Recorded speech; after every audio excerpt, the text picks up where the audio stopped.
The Kevin Sumlin era is over at Texas A&M.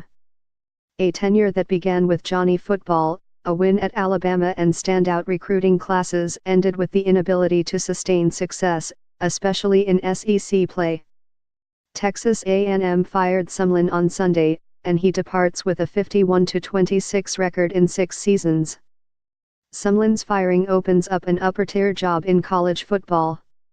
Texas A&M has the resources, facilities, fan base, and location to appeal to a wide range of candidates.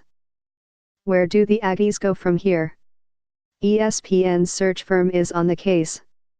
Senior writer Mark Schlabach and staff writer Sam Kahn Jr., who has covered Texas A&M for several years, join me to break down the situation in College Station.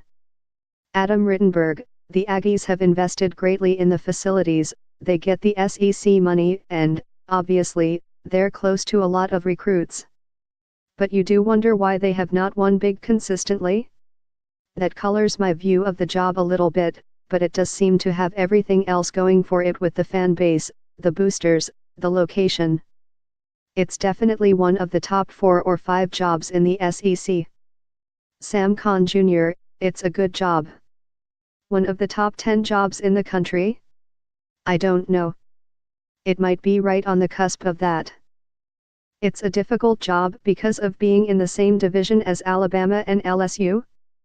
Mark Schlabach: new stadium, the football facilities, the amount of money the Aggies were paying Sumlin's coordinators, the amount of money they were paying Sumlin, and the length of the contract.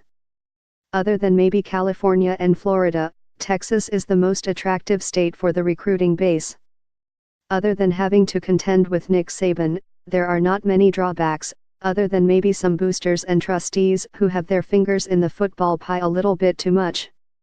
It takes a different kind of guy, a confident guy, to step into that spotlight, because the demands and the expectations are what they are and maybe are not realistic. Kahn Jr.: obviously, they're going to cast a net far and wide for candidates, and financially, they can get anybody. The question is, who can they attract who will want to come to College Station? Naturally, they're going to go toward someone who has Texas ties in recruiting.